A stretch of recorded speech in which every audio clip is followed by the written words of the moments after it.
Like Yeah. I actually like brushed like the sides of my hair before. Okay. Because it was looking kind of bad, and I was like, if I were to like come onto the, I mean, my hair looks decent actually. Very like retrospectively because it said like 10, 11 seconds. Wait, what? And it already started. Yeah. But at one point he had said, "Well, we're about to go live," and then all of a sudden it said 11. So I was about So, I mean, I didn't see that. I don't know. Maybe your thing froze. I mean, but yeah. Who knows? All I know is this much. I think with everything going on, the whole new wave of whatever is going on, what's about to happen, I think it's good. I think it's great. I think it's needed. It's What? needed. The whole Change. new. Oh, okay. Change. Change is good. Change is needed. Hold on. That's So, me. fun fact: this isn't water; it's actually White Claw. Oh. No. Hey. Yeah, but I do have water though. I do. Fiji. There you go. Yeah, I do this weird thing where I've been trying out new waters because I always buy Zephyr Hills, and Zephyr Hills is from Florida. I don't know if you. I'm sure they sell it everywhere. But Zephyr Hills is from Florida, like centralish Florida, Lakeland. And I used to drink it just like religiously. And lately, a lot of waters, especially like the ones in plastic bottles, I don't know where they're storing them, but it's been having like this weird plasticky taste, and I can't stand it. It's like, am I drinking water? Am I drinking like 50% water, 50% plastic? Plastic. Ooh. Yeah. So it's like, I do have like a thing of water right here. There we go. Yes. Oh yeah. That's still Zephyr Hills, but I bought like this mountain water. It comes in like a green bottle, almost like Sprite. It doesn't taste like Sprite at all, of course. It tastes like water. It was great. It was great tasting water. It's just like a little bit expensive, and I wish they sold it like really big so it can last more than half a day. But I'm also, trying some Fiji water because I never actually like bought it, for my own house. I bought it. Actually, I bought it, I think, Saturday when I went to like this poke bowl place. I was like, oh, I need some water because I didn't have any water in the house. And I was like dehydrated. Wow. So I'm liking it. It's definitely better than Zephyr Hills, but I don't know. yeah. But it's like half the time I buy Zephyr Hills, it tastes fine, and the other half it tastes plasticky. So it's like it's like a toss of a coin. But I mean, the moral of the story is that I need to change the filter in my fridge. It doesn't really have one. Ooh. I've tried looking for it for years. There's no filter. It's probably like under the sink or behind the fridge. I don't know. Fridge, but, like an actual like ice dispenser water thing. Yeah, that thing. Oh. So I have that, but there's like no fucking filter in the fridge. Like I looked at the manual. Like the previous owner was nice enough to leave all the manuals and shit.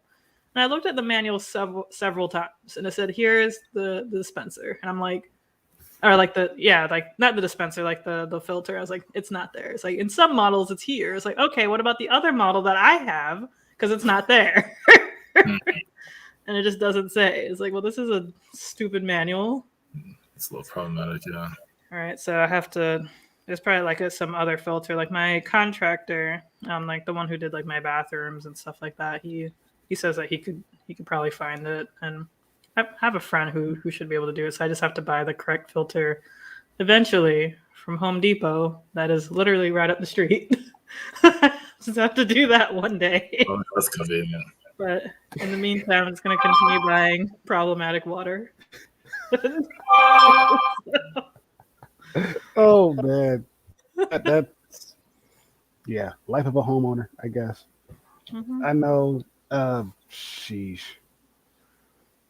We at one point in time we had the Brita water filtration system on our faucet because the water here is super hard, and And even with the filtration system that the city has, it still doesn't catch everything. And so it got to the point where it became a little bit expensive because every now and then we would go out to the store and on purposely we will buy like two packets. We'll buy two packs because it comes two in a pack. And you know, it'd be cool. The one moment that Meyer ran out, the local grocery store the local It's called grocery Maya? Meyer. Meyer. Oh, Meyer. Meyer. Okay. Meyer. I was like, Maya, what? I was like, it's like owned by like a woman. Like, this is awesome. She has a chain. Like, I was getting excited. Right. I wish I shop every day. Like, yes, Maya, take my money, Maya, please. Take it. But no, it's called Meyer. So it's a family owned corporation that's basically based out of the Midwest. And so Okay. when they ran out of the filters that we needed, we're like, crap, you know, we don't want to drink the faucet water because it's too hard. Even Right. then, like taking a shower, washing the hair, everything else is just, it leaves a hard and gritty feeling. It's like, yeah, which is why we got big guy right there. Right. And so it takes care of the drinking part of it, I guess. Mm. It works out. And so I got three more on the other side of me. So Nice. it's just one of those things where where in the long run it sucks to pay it out front, but at the same time I'm glad I did it because we kind of save a little bit more money that way, and we only fill these up like once every 2-3 weeks. Okay. So yeah. Right. And you guys like, you know, how many? So you, your wife, and how many kids? Three. 3. Yeah. So that's 5 And people. yeah, and so this is like 5 gallons, and so we're barely it's already running out, and we refilled these like the early part of November. And Okay. so at first we went with 2. It was like, no, we're going through 2 like it's water, literally. And so we bought another one. It's like, no, we're still going through like it's water. So we went ahead. It's like, okay, let's go ahead and get 4, and let's see how we do with 4. And typically 4, it lasts us the whole month, and so we don't have to go back out until the next month. And even then, it got to the point where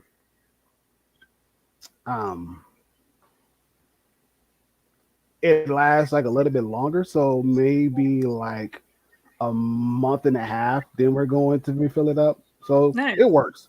It works. Yeah. Oh, that's good. I've thought about doing that. Like, you know, because you see that like in the front of grocery stores, like, I mean, where I'm at, it's like crystal water. They just like, I see the people with those things and like they just fill it up and they sit there. It's like, I mean, it's totally worth it. Like my aunt has something like that too. I mean, I believe her. Yeah. And, you know, she's always had that. So, like, I've considered that too. I probably should because it's also good for like saving on like plastic. It's also great for the environment too. Yes. Because like that's one of the reasons why I got a Brita filter. But the thing is that I always get the 6-month thing, and then they have and like the Brita filters have like that button, like it's like a standalone Brita filter, right? And when you press and hold on the button, it doesn't tell like it never tells you to replace it. I'm like, yo, I know it's been more than 6 months. Like, why are you lying to me? Like, you know, like the part that's like says replace doesn't like light up red or does something like obvious. It's just like all the lights turn on because you're pressing it for the first time, and then like the first thing starts blinking, and then the second thing starts blinking. They both blink green, and then that's it. It doesn't blink red for the replace. I'm like, am I just not using it enough? Is it broken? Is it just lying to me? Like, I don't know what to do. So it's like, am I just drinking tap water? Which, you know, my tap water is fine. You know, but it's like I want to have good filtered water or good spring water, rather. Oh, I hear you. Hmm. I hear you, because that's pretty much the other part of the reason why we got rid of ours was because we didn't have the one where it was a tap on. It actually told us when it had to get changed, and Hmm. so we would um, be changing it like every other week. Hmm. We will buy the 2 pack, and not even halfway through the week, we're already replacing the filter because not only are we using it a lot more, but just due to the fact that in general, the water here is super bad, and so it's Right. collecting like quicker. We're like, we can't be doing this, and they got to the point where just for the Brita water filter alone, I was already paying like almost like $100 a month just for replacing the water filter Shit. Shit. alone. We're Yeah, we no. can't like nah, No. no, like That we should can't be be doing it. that should be illegal. That should be Yeah, it's illegal. like nah. Hmm. That's why we went with this. I mean, even then, it's like fill four of these up. I'd rather pay $25 a month versus $100 a month. Oh hell So I'm yeah. That, like this. Oh yeah, that oh is yeah. a no-brainer. Yes. Yes, and even then, like this is not the one we had from Colorado, but we had one similar like this one from Colorado. Oh Mm. man, it was a total money saver. So, like you were talking about, L, like how trying not to waste a lot of plastic bottles, like that's what took us to do that because sure we will buy like 2 packets of the 24 water bottles and we were drinking that, even though the water out there was pretty cool because it was mineral water. Right, yeah. It came straight from the mountains. So it was like, okay, cool, no big deal. You know, and even then we're like, there's got to be a better way. It's like we're spending a lot more for less. So we're like, what can we do? So of Mm. course the missus got on lunch. She said, hey, there's a Primo water filter or a Primo water system that somebody's willing to give away. Like they just want like $10 for it. Like, bet, let's do it. And sure enough, like you, there was a grocery store like up the street from us, and they had the part where we could exchange our water, or we could like lift open the top and do it ourselves. And Hmm. so that's what we did. We did it ourselves, and then we brought it back home, threw it in there. We were good. We had water. We had good, clean water for like what, a month, Mm. and we would do the same thing. You know, so it was cool. It was cool. Yeah. I definitely say definitely get it. And even if you kind of like get one used, go for it because even still, it still works just as well as you buying a brand spanking new one, if not better. True, because it's like it's not. I highly doubt anyone's doing anything that crazy to it Right, because it's like water. So right, it's like, oh, right. I could put cold coffee. No one's gonna do that. Put coffee in here. I could put all sorts of no. Put alcohol on tap. Sure, why not? Let's go for it. Especially if it's like clear. Yes, let's go for it. Like you want hot alcohol? Yeah, buddy. Well, just press the red button and you're all set, good to go. Like, uh, Ew. Ah, gross. But hey, it works. yeah. It works. So Oh my goodness. anyone watching us? So our episode is titled "Being a Black Streamer" because we were talking about you know water streams, jet streams, talking about water. No, I'm kidding. We're not talking about that tonight. Oh my lord. Yeah. There we go. No, it's just a lot of times, and we apologize. Sometimes we start a little bit late, but like sometimes we're just sort of like catching up and talking. So we decided to start our live stream just a little bit early, and yeah, just hear what we're just sort of discussing, at least tonight. But tonight, as always, we're going to have a really awesome episode for you. We are going to be talking about being a Black streamer, as in streaming live content onto the internet, like what we're doing right now. We might mention water, but that is not the main point of this conversation. So yeah, as always, we are the Melanated Council. And of course, yeah, here we go. There we go. Right and there. as always, yes, we come to you live every Tuesday night, 9 p.m.-ish Eastern Standard Time, 6 p.m.-ish Pacific Standard Time, and anywhere you are in the world. You know, you can do the math as always. Ish. Standard time. Asterisk. We should probably put in our. And as always, like, subscribe, and enjoy the show. Hi, Rispin guys. I'd say we're doing pretty well. Yeah, I'm holding up. Yeah. Thanks for joining. It's always great to see you. Always. Especially on Twitch. Oh my gosh. Twitch is the perfect platform for this conversation. Absolutely. Yes. And because it's a perfect opportunity, it's like I got like on my other tab screen. So this is another reason why I got some new headphones, is because I have like, 1, 2, 3. I got like 5, 6 different people tabbed up that are streaming that are Black as of right now. And a lot of them, you know, they come from all different kinds of walks, all different kinds of lifestyles, this, that, and the third.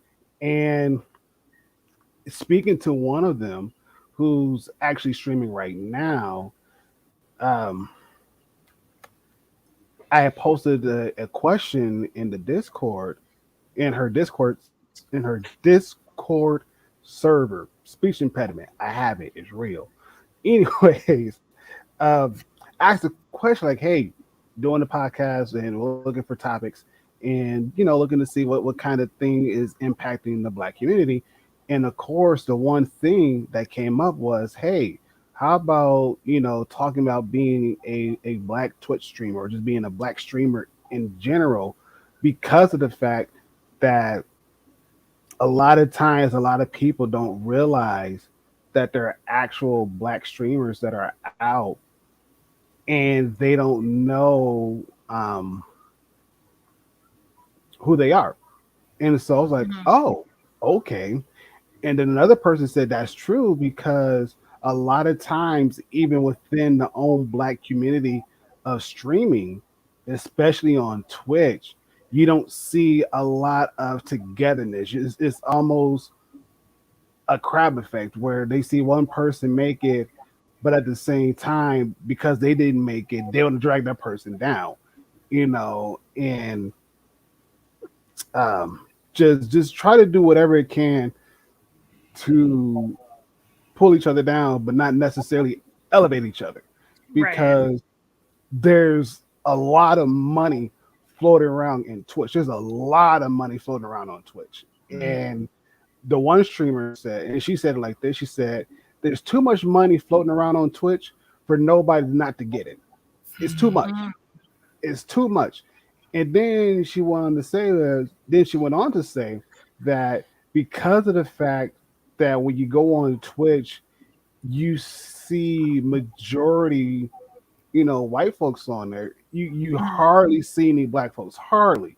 And she said, I'm glad that the community that I'm a part of, it's majority Black people from all walks of life, from all backgrounds, young and old. That's the only thing they like to do, is they just trying to make it, you know. And a lot of times they turn to streaming because it helps. And even especially during back when COVID had first kicked off, a lot of people, they've made their money via streaming, via Twitch, via TikTok, via YouTube, like whatever platform they could get themselves on, that's what they did. And so I was like, cool, like I will talk about this, I will bring this up, and here we are.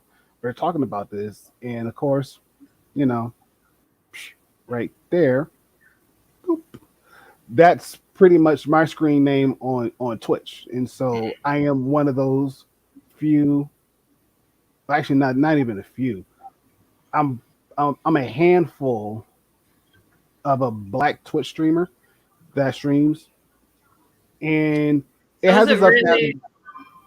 Sorry, is it? Yeah. Is the community really that small? Because you went from, you said a handful, like Because and the yeah. reason why I say a handful is because there's really a handful that actually streams as a living. Okay. They Okay. stream as a living. Mhm. There's others that stream as a hobby, and then there's others who create like a name just in support of somebody else, and they don't stream at all. They don't stream at all. And so when I say like a small handful, I mean even then, I'll put it like this: within the last past month and a half, I know of two people that have gone partner already, and they're black streamers. And Black. what does it take? What does it entail to become partner?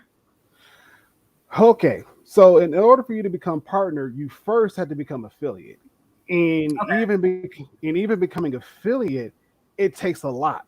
It takes a lot, and so in order for you to become affiliate, you have to stream at least 12 hours, have at least 50 followers, have to stream at least 7 days, and you have to have, on average, 3 viewers. On average. Hmm. If, as long as you meet those four qualifications, you can become affiliate. But once you become affiliate, the the pool to actually become partner gets narrowed shortly and fast, because not everybody who hits the requirements to become partner actually becomes partner. Not Really? every Really, not everybody who meets the qualifications to become partner actually becomes partner. Do you know And why that is? Is it like just only a certain amount of people can become partner a month or something? no, Or this, no, it is done by application. Of course, it's done by application. And I know if one person submitted their application to become partner 8 times, met the qualifications all 8 times, got denied all 8 times. The ninth time they submitted their application to become partner, that's when they got it. holy shit! Eighth time. Ninth time. Not, The or ninth, yeah, after the, 8 times. the Gotcha. Yeah, ninth after time is the the ninth charm. time. Yeah, they Sheesh. became partner. Insane. And then there's, like I said, there's another person who, again, similar boat, they just became partner. Like Mm. within this week, they became partner, but they've been applying for a minute. They've been applying for a minute. They've met all the qualifications and everything else. It's just a simple fact of the matter of, you don't see a lot of black people become partner. It's really small. But even still, even knowing and seeing a black person be making it to be partner, you know, is very encouraging. Like if they can do it, you know, I can do it. You know, So there's when a you yeah. so when you become partner, what, like now what are you open to? Like why is being partner so coveted? Being partner is covenant for a number of Coveted. reasons. Coveted Yeah. for a number of reasons. Good I wasn't gonna God. say anything. The covenant. Sorry. I was like, It that's a happens. totally different word. We're not It not trying to get happens. Y'all seen the real me. Y'all seen the real me. So, anyways, why it's coveted is because of the fact, like I said before, one, there's a lot of money that's in stake. I mean, it's not even in stake. There's a lot of money that flows into Twitch. A lot of money. Mhm. And there's a lot of deals that come along with that. And even then, by you getting those certain deals, it opens up a lot more stuff. So, for an example, there's um, one person who messed around and signed a deal with what was the name of the part? What was the name of it? I almost want to say Red Bull. Okay. They're signed with Red Bull. There's another person that was signed to Activision. You know, the people behind a lot of the Call of Duty series of Right. games. There's another person who linked the deal with Blizzard Entertainment. They do a lot with their biggest hit is Overwatch. You know, Hmm. and so even competitively, you got people who play games competitively who've hit partner and they've linked up with certain game franchises that as long as they're streaming, they're getting paid. And Hmm. so it's one of those things where it's like it really does put you on the map. It does. And even still, like I said, a lot of people they make that their full-time job. And because they make it their full-time job, they put in all these hours, like with any job, of course they're going to get compensated for it. And Hmm. especially by these bigger companies. Mish, Meesh. Hey yo. Mish, Woo. Hey friend. hey Hi, friend. friend. And so, and again, it's just it opens up a whole nother world. It does. But again, come success, you also got people who don't like you to be successful, especially if they themselves are vying for that same spot. And even then, what's not to say that each partnership that you get, or once you become partner, that you may not even get a sponsorship. You know, Hmm. there's one person that I know, even though didn't hit partner, but once they've completed their affiliate status, they got a sponsorship by energy company, you know, and Okay. even then, it's like it's a big deal Hmm. because nobody that we know of within our community had that sponsorship, nor even got offered that sponsorship. So it's like it's a huge big deal. Like, whoa, for real? And even then, that's just one scenario. There's other scenarios that are floating around where depending upon what they do and how they set it up, again, it opens up a whole new door. And so it's like, again, dealing with Twitch, there's a lot of money. Hmm. And as my stepdad put it, who am I to leave money on the table and walk away Right. from? Yeah. Who am Right. I? Yeah. Right. It, True. and again, a lot of people they see the money on the table and they're like, okay, what all do I need to do to make sure that not only am I taken care of, but the people that's supporting me, the people that's behind me, they're taken care of. And Hmm. so Right. we all pretty much, like I said, the community that I'm involved in, we all help each other out by either one helping each other get to affiliate status, Hmm. or two help each other if we get to affiliate status, help each other get to partner status, and Hmm. and pretty much go from there. Because again, if you look on Twitch, I mean, sure, there's a lot of black streamers, but even then, a lot of them aren't necessarily known. And a lot of times Right. you don't see them unless they're recommended on your list, you Hmm. know, which a lot of the people that I follow, they just so happen to be on my recommendation list. Just the other day, I was in somebody's stream watching and we were talking, and I just happened to tab somewhere else. I said, hey, just to let you're on my recommendation list. And they were like, oh, really? Hmm.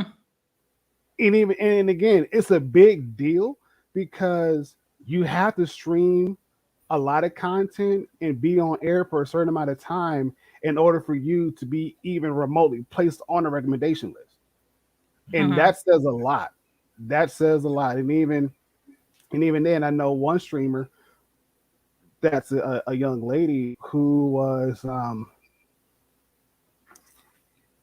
who made it to one of the Twitch Awards finalists to be awarded like the new up and coming Black Twitch streamer for the female category, and even still, that category was loaded as well because I'm like, I don't know none of these people, but I know this one and everything else.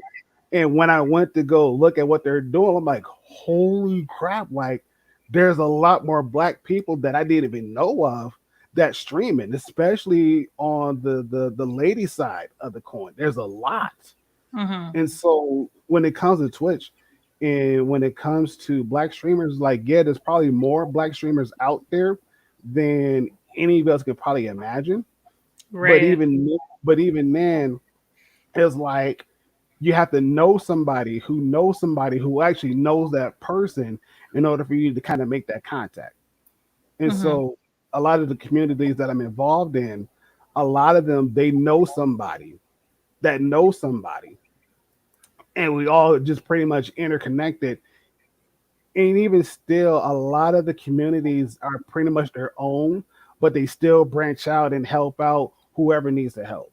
And even the main streamers, you know, they will shout you out, they will show you love as long as you come in there respectable and everything else. They'll do that to you. They'll do that for you because they realize and recognize that you take a lot of your time out from doing something to watch them.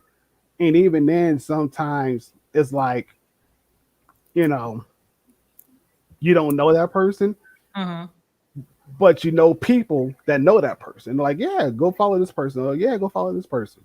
And when you follow that person, like, holy crap, like, this person is actually pretty cool. Like, this person is actually pretty legit.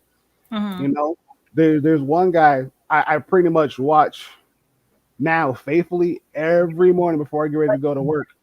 I watch him, and it pretty much he talks a lot. He talks a lot of, you know, real stuff. Hey, Denzel. Hey. Oh.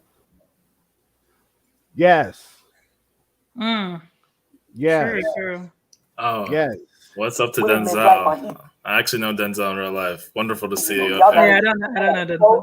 Go Denzel. easy. So, Who's making it? something was Nice. playing around on my computer.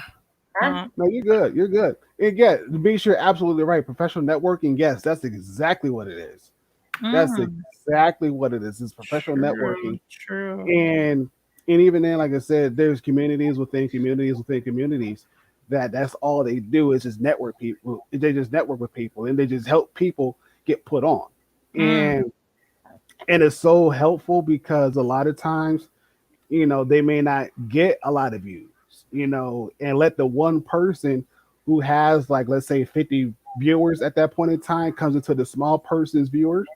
That person could have like 4 people. Now they're at 54 people. And that alone can help them get over the edge of what they need to do to get to the next level. Right. I've been a part of 100+ raid, and we raided the channel, and it was like, holy crap. And even then, just by me being a part of that raid actually helped that person get to the next level. Nice. And so it's a lot of the people that I know of. It's a lot of selflessness and understanding that there's more seats at the table than anticipated. You know, sure. even then, within the last like 5 years, the applications for affiliates have gone through the roof. And even then, Twitch is saying by 2022, they're expecting to have more affiliates than what they've had in all their previous years combined. Wow. Really? Wow. Yes, they're projecting that. And even then, there's a small percentage of that would be like African Americans, would be Black people that would be new affiliates by 2022. You know, and even then we can even say for those that are making affiliate, there's probably going to be another increase of those that actually become partner. And so I probably within February, when it comes to like the Black History Month, you're going to see a lot of Black streamers get showcased. When in any other month, you wouldn't even hear about them. But right, February, right. and even then, like each demographic, they have their own month. Like Asian American Pacific Islander, they have their month where all the streams are dedicated towards them, and they showcase a lot of people that are a part of the Asian American Pacific Islander demographic. You have those that are part of the Hispanic heritage. So when a Hispanic Heritage Month comes around, they showcase a lot of their Hispanic streamers. And so those that speak in Spanish, those that speak Spanish, and those are like, what's the word that I'm looking for? Bilingual and whatnot. They showcase them a lot. So there's a lot of people that get showcased on Twitch, and Twitch has done a very good job, in my opinion, as far as making those demographics that necessarily don't get a spotlight to make sure they do get a spotlight. And you never know. Some of your favorite streamers that you do see streaming on Twitch are part of that community, and they know people that help them get to where they're at. And a lot of times that's what they'll do. They'll end up saying, thank you to so-and-so for helping me get this far, or thank you to the community and blah, blah, blah.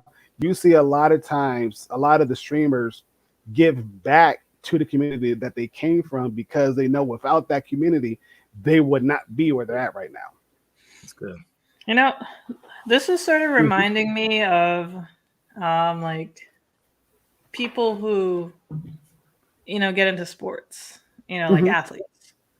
Yeah. So, and I understand that like video games is essentially a sport, to like a different caliber. So like it just seems to be really reminiscent, like I feel like affiliate, then getting into partner. I feel like partner is like getting into the pros. Yeah. Almost. And like sometimes I guess people can still be sponsored even if they aren't partnered, if they're just like super good, but they're just not. So, and also the sponsorships too just reminds me of sports as well. Almost like, you may think of like basketball or whatever, but it's also like NASCAR and F1, golf, tennis, like usually sports that is just literally one person. And, you get a ton of sponsorships and things like that. And I feel like, I'm sure it's already the case. I feel like, being a professional gamer, because I feel like when you say streaming, I'd say it's predominantly video games. Correct. Like, I don't think anybody, you can stream anything. I'm not saying that in terms of becoming like a partner or affiliate, like people, just sleeping on Twitch, because sometimes it helps other people sleep, and maybe that person's just the most famous Twitch sleeper streamer. But in terms of like gaming, and I'm sure it's the case now. I wouldn't be surprised that like professional gamers are like, at the same caliber almost as professional golfers or NASCAR or Formula One drivers, just to a different community. Yeah. Because you're not going to see somebody, like a famous golfer having like red on their Lacoste polo like advertised. You're not really going to see, you're not going to see like Ball's energy drink on like a Serena Williams outfit. Even though they do have they do have advertisement on their shirts, tennis players. So, but you're marketing whatever your market is, essentially. So like a lot of streamers, I'm sure, drink a lot of energy drinks to keep themselves awake while they game and play late into the night. you know, Yes. to also stream to other time zones, other countries, and things like that. Mm-hmm. And yeah, so yeah, it was just like that was just sort of reminiscent. Like you were just, I was just making the comparison. Like you know, I saw the similarities rather Yeah. of you know professional, you know, tennis and golf players versus professional gamers or professional streamers. Right. And Right. and I guess like you know like gaming always gets like a bad rap because it's like you know you think of just like little kids, little boys especially, Mm-hmm. and you know they might not you know they're probably like lazy or you know like unintelligent or you know this and that etc and so forth. Whereas tennis, golf, um, I'm sure like even like cricket and polo Mm-hmm. always like it's a little bit more like refined. Right. Literally any rich person up in Boca Raton, Florida, you know, like there's golf courses and tennis courts and things like that all over the place. In fact, a lot of famous tennis players tend to live in South Florida, and pretty much because of that, almost like yeah, because you know the weather is sort of consistent all year round for one, and a lot of famous tennis players are you know like live down here or from down here, like Naomi Osaka, Serena Williams, Serena and Venus live down here as well. Mm-hmm. And this other chick, I can't remember her name. I can't believe it's slipping me. Anyway, so, but there's sort of like a refinedness to tennis and golf because, like, you know, rich stay-at-home wives play tennis, you know, during the day. I know this because I dated a tennis trainer, and that's what he told me. And There you go.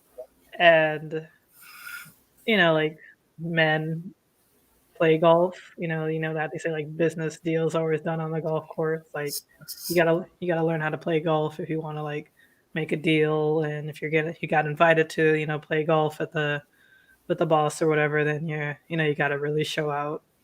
So you know there's a lot of so it's always kind of known as like refined. However, refinery is sort of starting to get a different. It's starting to look different now, you know, because essentially us millennials, Gen Z, like I think after Gen Z, I think it's Gen Alpha. You know, like since we're getting older, we're the ones who are starting to find value in different things. You know, what we grew up on, like you know, like Saturday morning cartoons, Dragon Ball Z, you know, video games, what have you. So we're putting value into that. We're putting value into, you know, streaming and this and that. Like it's not that weird if I don't know, like a 37-year-old CEO of some tech company, you know, you could probably go up to him and start talking to him about Dragon Ball Z or Pokemon because that's what he grew up on. So you have that conversation, you have that familiarity, and that's what he finds nostalgia and you know nostalgic and value with, and therefore you can make money. You know, just like talking about that.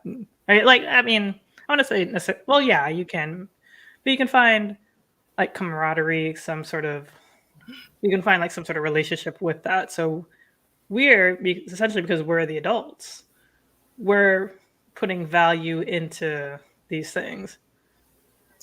Yeah, I didn't want to interrupt, but I saw this and I was like, yes. Yeah, you can. I oh my goodness. And actually I'm glad that you said this, Mish. For sure. I'll go into it more after Elle finishes, but I've had an idea if I wanted to actually start streaming, and it definitely is something. Go ahead. Go ahead. So I actually mentioned this to my brother probably over the winter time, and now it's been almost a year. But I was basically like, because we grew up, of course, playing like things like 64. I didn't even like play Super Nintendo or NES. It was 64 and Game Boy Color for me. Okay. That started me on my gaming journey. So, and I've always pretty much stayed within Nintendo. So pretty mainstream, you know, I wasn't out here playing like a lot of different franchises. Like if you play PlayStation, there's so many franchises out there that I just were never exposed to. Point is, Right. I was like, why don't I play N64 games and actually start like Twitch streaming? Because I mean, I'm sure you'll have some older like games being played, but I'm like, I don't really know if there's like a serious like amount of, or like if this is something people seriously commit time to, or like if it's like oversaturated. Like I could Twitch, I could stream League or like Dota 2 or some other game that everyone and their mom plays, Overwatch, Fortnite, and like no disrespect to anyone who streams these games, but everyone streams these games. And so like I also don't want to learn these games because I don't play them. So I feel like going into like buying a PC, getting all the custom parts together, I just don't really feel like being a PC gamer. My brother does play, and I think he plays Overwatch, and he has a PC. He plays like Yu-Gi-Oh! Online. I actually should have asked him some of the stuff that he plays because he doesn't really stream Twitch, even though he has one, but he definitely plays a lot of games. And so I was like, whoa, what if we could get a rig for the N64? I don't know if we need to get a Switch and use their virtual platform or whatever makes the most sense. I'm very ignorant when it comes to like how you actually stream, like how people are sort of able to like set up the camera or like record. And I have no idea, like even the basics of that. So I don't really know how that would work on like an old school system. YouTube is your friend. Yeah, well, I haven't seriously looked into doing this, so I haven't taken the time to learn. But YouTube is my friend, and I can look it up. But the point is that I always just thought like, yeah, I would love to relive my life on a lot of N64 games. So Star Fox 64 was like probably my favorite game of all time.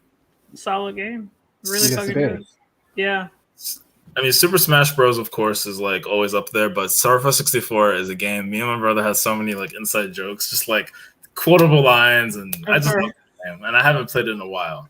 So going back to that, Super Mario 64, Legend of Zelda: Ocarina of Time, Majora's Mask is good. Don't get me wrong, but just for simplicity, I might need to go through Ocarina of Time because Majora's Mask is a lot. So many side quests. I never actually finished the game properly. I've never played Majora's Mask, but I've heard it's like it's a really great game for in the amount of time that they made it, because I think they made it in under a year, which was insane because they took Ocarina of Time a long time to make, and then they made Majora's Mask in under a year or something. It was like a very short time, but they made like a very solid game in under a year, which was like impressive. Huh. Wow, that is actually very impressive because of it's a very complex game. Like with the way that they made it and all the side quests and stuff, like it gets very deep and very dark. Shout out to my buddy James, co-host of the anime. Okay. Word. There you go. One of my savants. Cool. There you go. Yeah, in There you fact, go. I did mention my friend O'Neill, who has the Black Bento podcast. Now, I didn't want to go too much into podcasters, but it's still pretty relevant just because of the market. I'd say for sure. I would love an episode about the art of podcasting, though. Yes. Yeah. If we could get some famous podcaster, I don't know. But like, I have friends who started up their own like podcasts, and I think like it's super cool. Like, I haven't watched all of them, listened to whatever, but like I see it and I'm like, dang, like they did their own little thing. Just a few of them, they figured it out on their own. Probably aren't getting any kind of sponsorships, ads, or payments, but it's still kind of nice just to have your own little venture. Mm-hmm. I mean, like us. There you go. There you go. Like us. Yes. Yeah. Yes. We're doing this Consistent, for right? $3.99, Toby. Unless you're getting paid and you're not telling us. Like, Right. you got some sponsorships, Toby? I'm just gonna sip my cup in peace. Wow, Toby. That's cold blooded. Mhm. That's cold blooded, Toby. If I get sponsored, I think you already know what beer company in particular, I'm gonna get to sponsor me. Hogarden. Hogarden is gonna be my first brand. Oh, or Boxed Water. There's a Boxed Water company. Oh, We went to this conference in Detroit, and there's like this. They just gave us like in our gift bags like Boxed Water, and yeah, I got a few of them, and I was like, I didn't pay for it, but I was like, this is apparently more environmentally friendly. So I was like,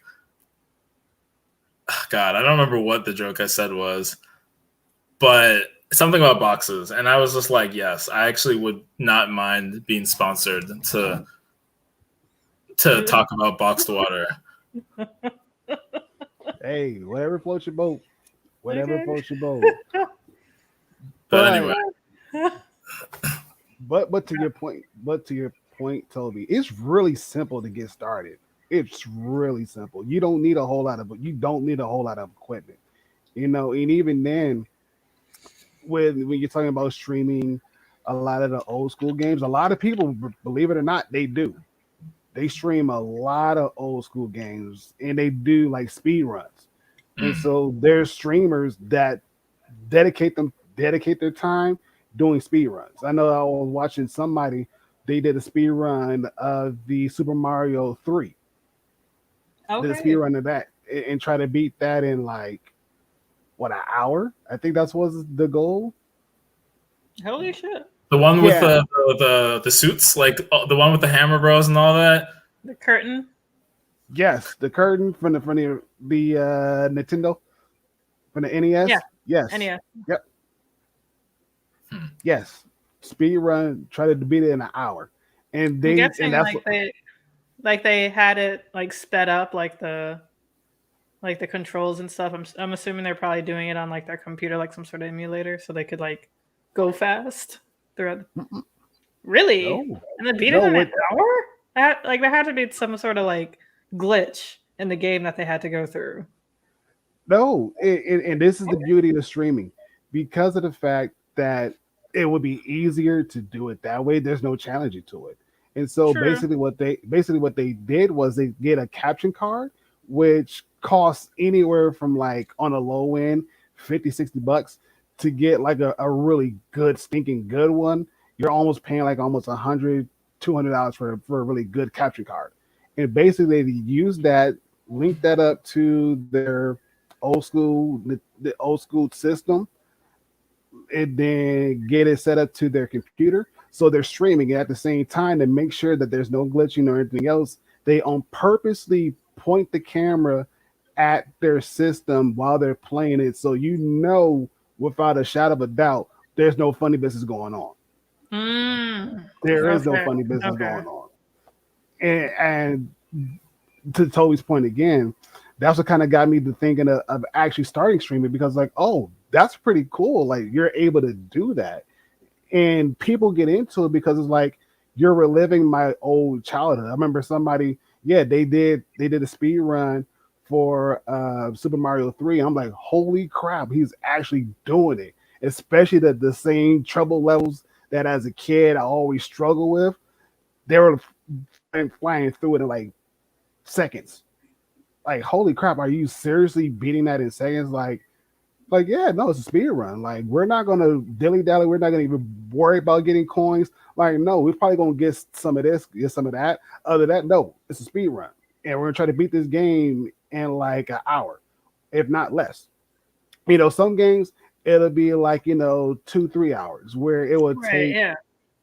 on average maybe a day or a day and a half. Some of the more challenging games. But Mhm. no, they were trying to beat this game in an hour, and they were flying. Did they? Did they do it in under an hour? It came close. Oh shit! But They damn, came though, that's they insane. came close. They Wow. came real close. But again, that's what people like. They like to see that. And Right? Yeah, I would watch that for sure. yeah, there was a guy who was doing Conker's Bad Fur Day for the 64. Mm-hmm. And I think the speed run was trying to beat that in like 3 hours. And he actually did beat it in 3 hours, which was like crazy amazing. There Wow. was somebody that did, if you guys know about Dark Souls, what's the other one like Dark Souls? I can't think of the name of it. Shadow of the It's Colossus? blood. It's blood something. Bloodborne. Oh, Bloodborne. no, I don't know. Yeah, they were doing a speed run on that, trying to beat that in under 12 hours. In the game itself, to beat that, it's like it takes about a week. And jump with the blood one. Bloodborne, yeah. Okay. Yeah, Bloodborne, yeah, they tried to beat that in under like 12 hours. So yeah, there's a lot like there's a lot of there's a lot of challenges that people do, and a lot of them speed runs is like a huge one that's becoming very very popular now. Very popular. If you haven't checked it out, check it out, and you'll be surprised like what kind of games they will do and play to do a speed run. And a lot of times you'll find somebody who just tunes in just for them doing that, just because like yes, you're reliving my childhood. I remember playing that game. I remember beating that level, and it took me like 20 times to beat it. But here you are, you're beating it in like one. You know, so it's pretty amazing. It's pretty amazing. And again, when you think about Twitch as a platform to do like streaming on, and again, to I think El, you might have brought this up. It might have been Toby. It's not just catered to gaming. There's people that do podcasting, and that's all they do. There's people who do like hair tutorials. All they do. They do music. All they do. Whether Yeah, it's music's a like huge thing. whether it's like either live streaming music, whether it's DJing, which is becoming very Yeah. popular now. Oh yes. That's gonna be very popular. Even now, since COVID, Twitch has been doing like live concerts.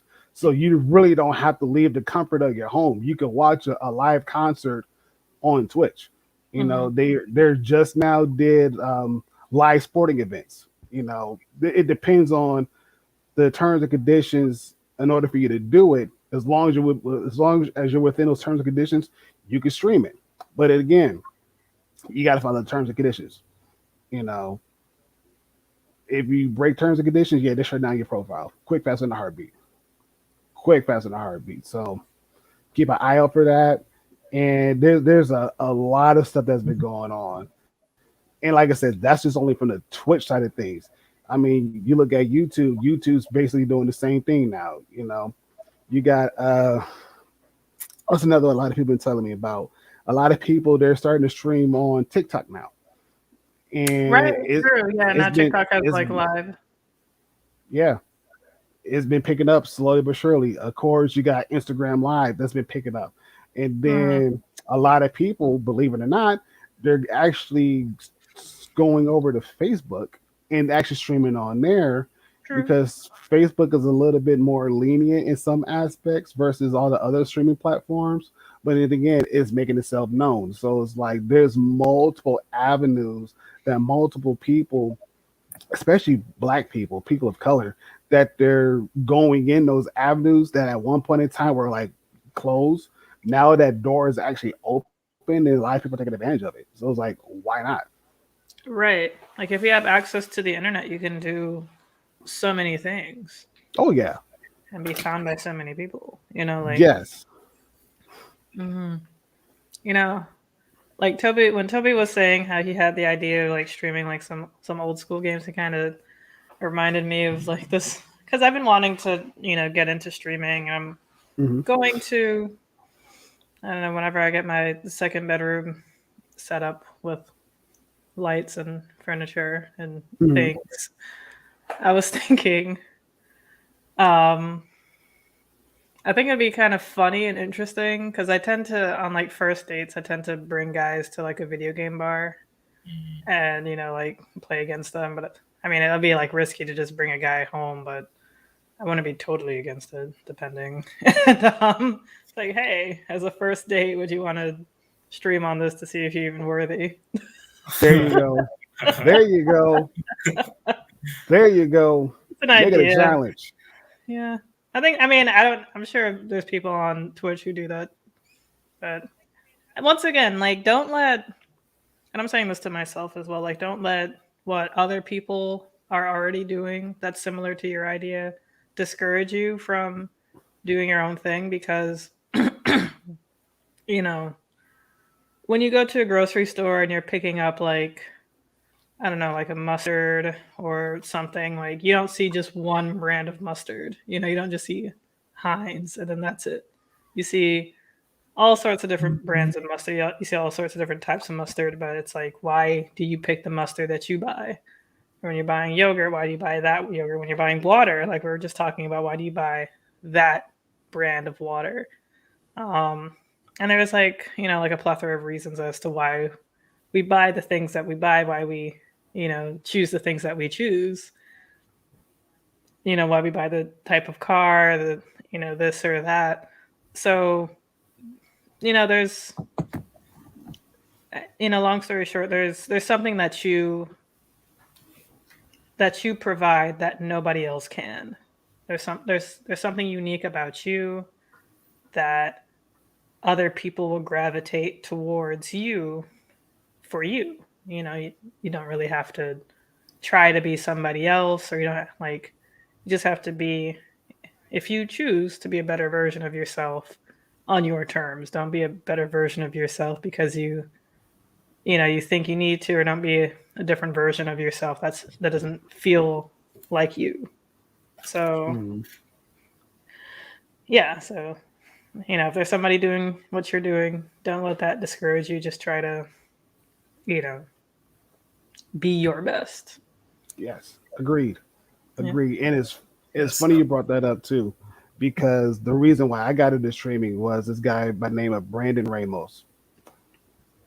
He was streaming Fortnite, and this is probably like the first person who I kind of was like, okay, what is this dude doing? He was streaming Fortnite when Fortnite just came out, so this is probably like what 2017, 2017, 2016, maybe. yeah, somewhere around there. He was just streaming it for the first time, and he got onto it, and he already had like 100+ viewers. He was already partner and everything else.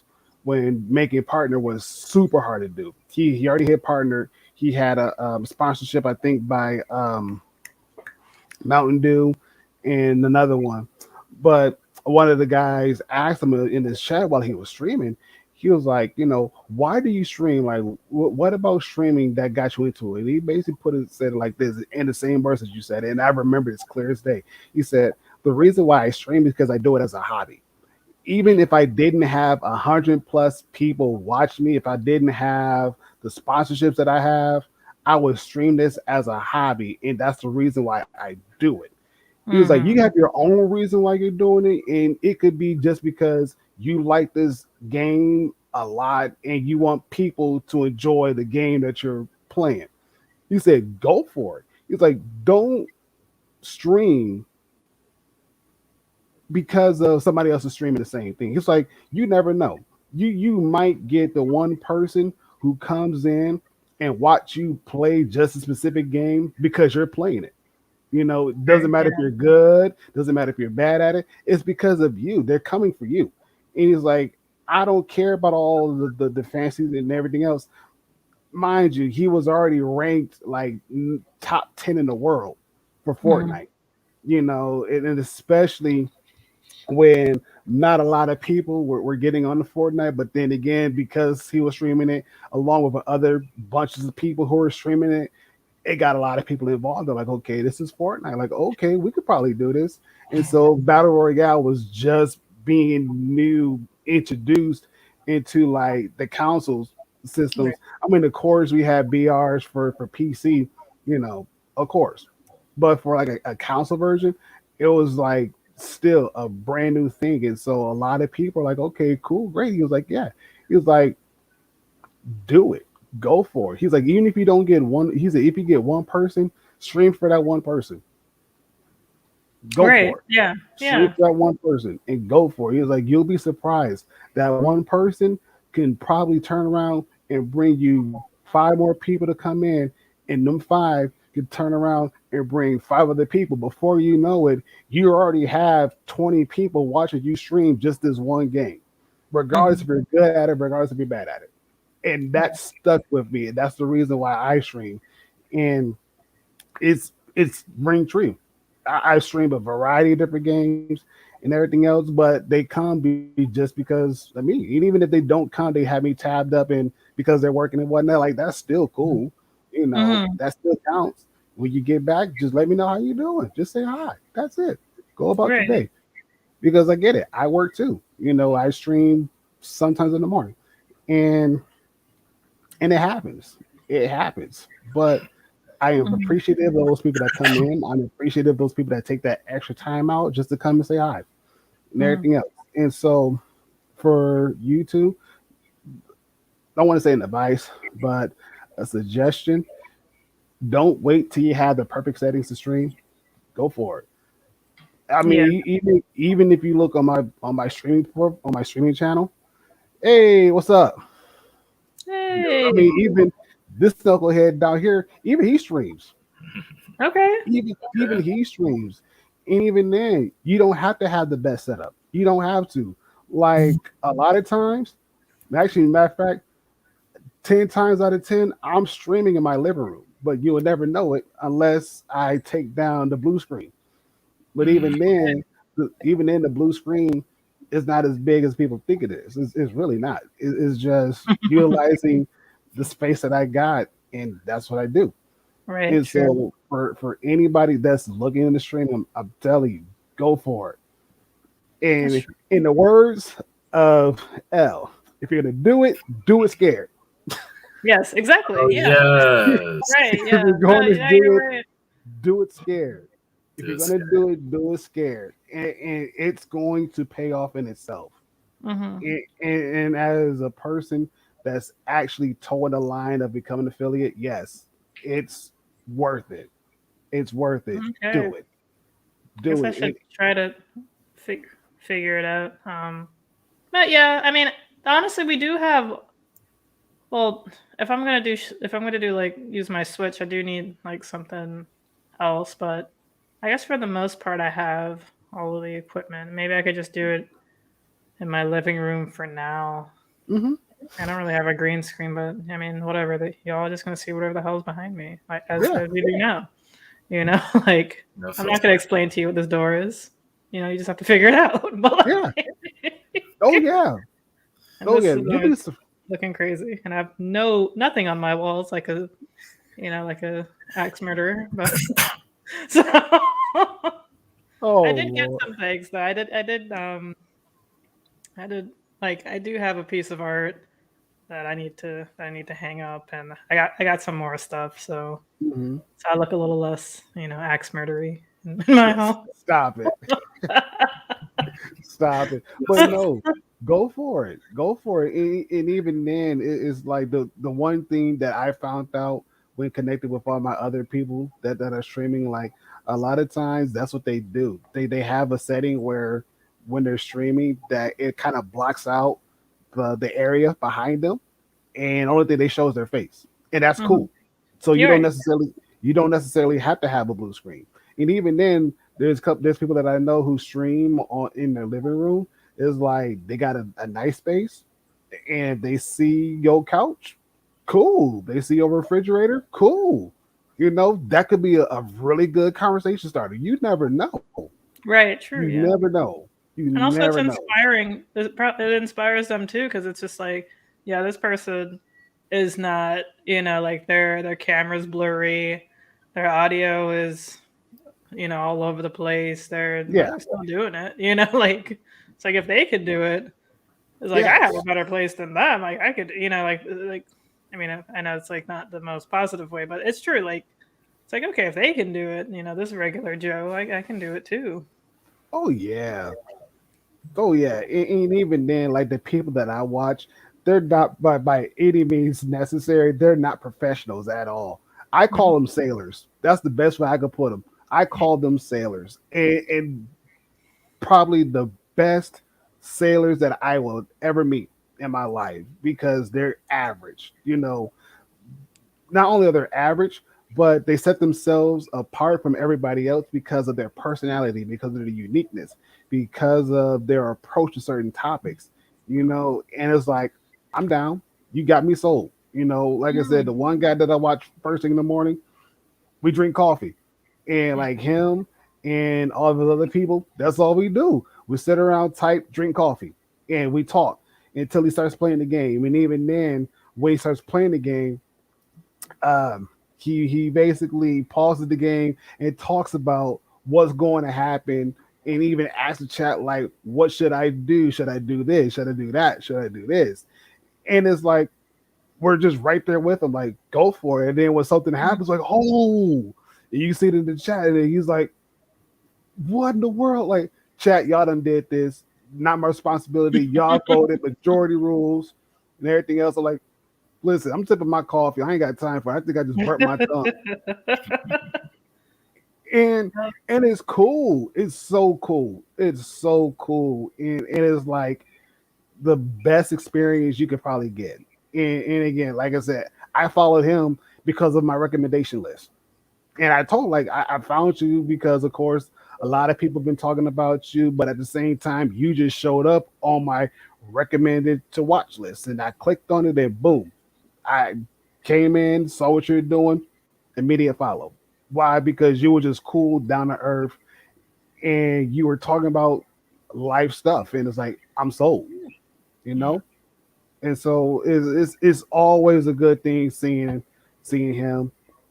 And there's like another person that I watch. She's pretty much again not a professional at all, but she does a lot of role playing games. Phenomenal.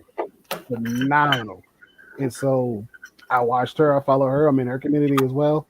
And so it's just amazing to see different people who are not professionals at all, but just average people just making fun and having fun and just enjoying the company that they keep. So again, for anybody that's into streaming, go for it. And if you're gonna do it scared. I love it. Yeah. Now, hey, go for it.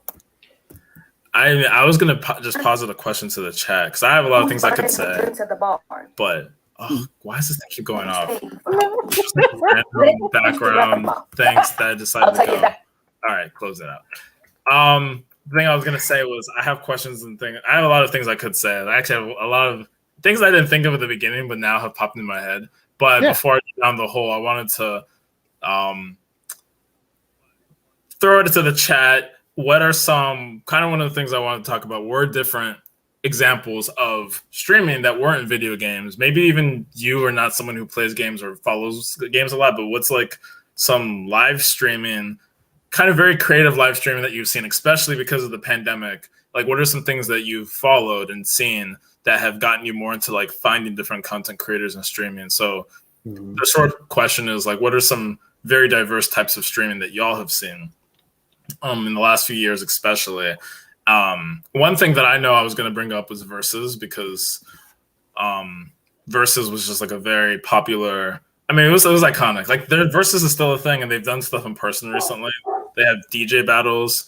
They have actual performers. Like, I got texts. Like, I've been getting some texts because actually one of our own McCoy members, Helistakati, was posting about something in New York. And I saw that and I was like, oh, that's so cool. I didn't know Versus was doing in-person and stuff. So I've been on their little text list for like maybe the last month or so. But before that, they, of course, were doing different, musicians, rappers. They had a really popular one with some old school dance hall artists. I think Beanie Man versus someone else.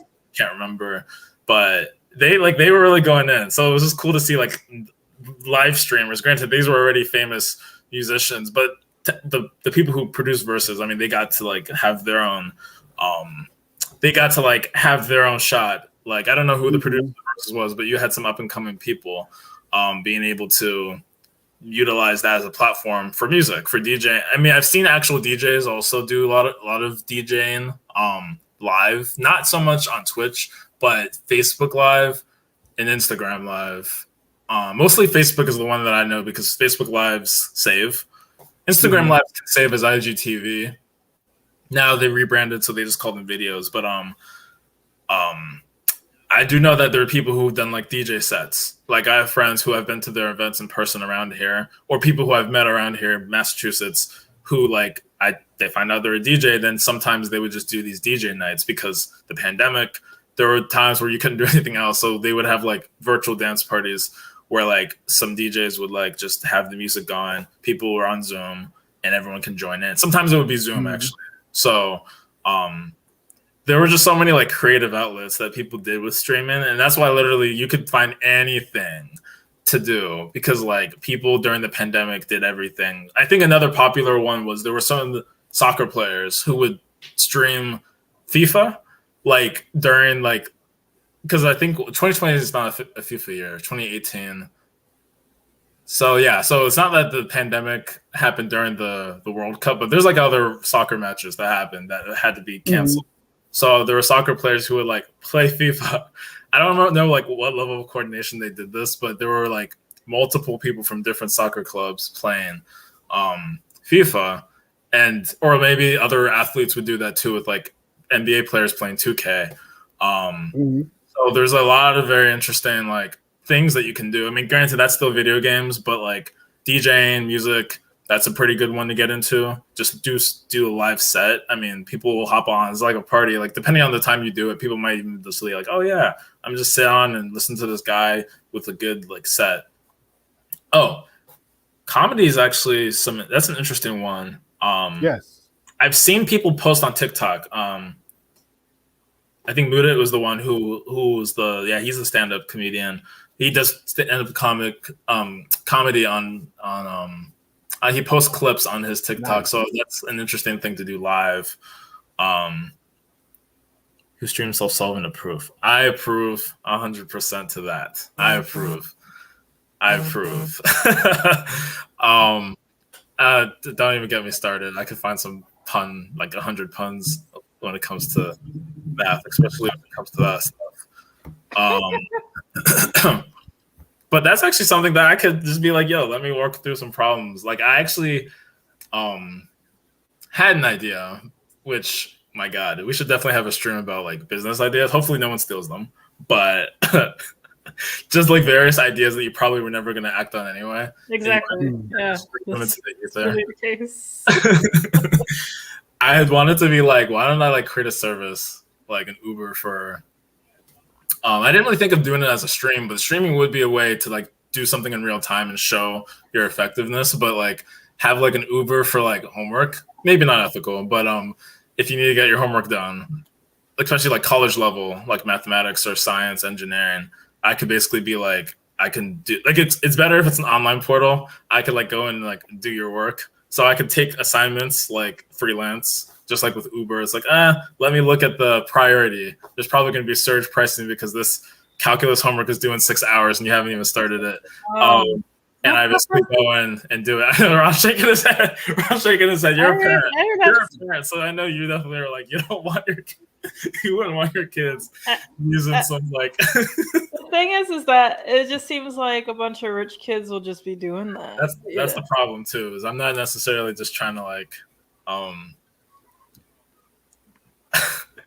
yeah. I was really thinking of it though. Like so a friend convinced me she was trying to convince me to do an idea like it, with not necessarily doing homework for people, but doing like a tutoring during the pandemic where people who were not remote learning very well could have someone who can actually walk through problems with them. And then that's like a legitimate thing, but I just didn't have time to like start something like that up last year. But that would be an interesting thing to do live. Khan Academy and a lot of like pre-recorded things are already very popular. Mm-hmm. So, and like of course lectures, professors already like pre-record lectures. So like you could do like some kind of service where it's like, I'm pretty sure on TikTok people literally are like doing calculus and stuff. So I wouldn't be surprised if some streamers, like Mish said, are really out here being like, let me just like work through something. Especially if they're already like, doing it, they might just say, hey, I'm going to stream myself doing this so you guys have an idea of how I solve these things and you can create a network. It's just exciting to think about. Like there's so many like no, but it's true. Like yeah, like there are people who like, even like teachers need help with like, you know, like teaching their students. Like some of them may not know how to, you know, teach them adequately. Yeah. That's not a bad idea, Chad. Right. So when you say do stuff by semester and just keep up with the class, you mean like you like beforehand record everything for the? I think I might have not fully understood. Yeah, it'd be kind of funny because I don't know about you, but I tend to learn better like at different times of the day, or also, of course, like the teacher matters too. But like it'd be kind of cool if like they would just be like, oh, this is like second math class almost, like to kind of, you know, kind of reinforce what you just learned in class, because sometimes, you're just going through the day, you just had PE and like you're all sweaty, then you have to go to freaking class to learn math and too shy to take a shower. And I mean, I'll admit it, I was, but like, so now you got to just go to calculus right now and have that injected into your brain. So if you had like a second math class, almost like a free tutoring. Well, after school tutoring was always free, but sometimes you couldn't go straight after school. Like for example, like one of my brothers, he has autism, so I had to go like straight home to let him into the house and everything, and go home with him too. So that I couldn't really do anything after school, and I'm sure there's like a lot of students who have that kind of predicament, or after school they have to go to work, or maybe do like sports, because I'm sure around, but like a lot of students who are in sports, like they don't have that much time. Like my nephew, man, like he's on the swim team at school, but he's also on the swim team for the city too. So he's on 2 swim teams, and he likes learning languages, so he's trying to like learn languages. And I don't know if he still does it, but he was on Fiverr, tutoring kids on languages, and on top of all his school work as well. So like, and like he had a job for a bit, but I think he's like on call at this point. But it's like you don't have enough hours in the day, so like I'm sure like maybe just having like a little second math class like on Twitch, it's like, oh, I don't know, Mr. Misha's math class, or like, or I'm trying to like, no, I can't really use that. I was trying to think of like an alliteration. I was like, I don't really want to say like Master Mish. That would be pretty dope too. Master Mish. I dig that, man. Like, yeah. Or if you want to be sexy, Mistress Misha's math class. Make it, and it literally just like whatever. Mr., Mistress, Master. Actually, that works very great. So now you end up being more fluid with it, gender-wise. Yeah. Right, exactly. Then you could just dress sexy and teach math. That would keep a lot of people's attention. It's like, okay, cosplay while math. Listen, but it'll be low key, maybe illegal, honestly. I think about it. Maybe it was like for college students. Yeah, I was gonna say, make sure the level is high enough for those people. Yeah, depending on what kind of sexy cosplay outfit you want to do while teaching. I don't know if we should read our 2 + 2 = 4, and then like address the. But anyway, I think also what Chad said, I understand now. That's a very interesting idea. And that makes more sense too than just trying to do things very piecemeal. Like, oh, let me just drop in while you're doing, I don't know, some random like integration by parts, which I do know integration by parts, but there could be some random thing that I've not done in a very long time, like partial fractions or some nonsense from calculus that I don't want to see again. And then I have to do it because that's what you assigned. But if I'm actually keeping up with the class, I could relearn the entire semester of calculus or linear algebra, personal favorite of mine. And there was like a lot of stuff out there that like I didn't fully like continue to use but I like learning it, or I wouldn't mind relearning. Like physics was a thing that people would ask me for help like when I was an undergrad, and I was like, oh god. So now I'm like trying to learn physics so I can help people. So I had to like relearn physics from like years let's call it like a year before. So maybe my sophomore junior year I had to relearn the physics from my first year, and then I would help people with it.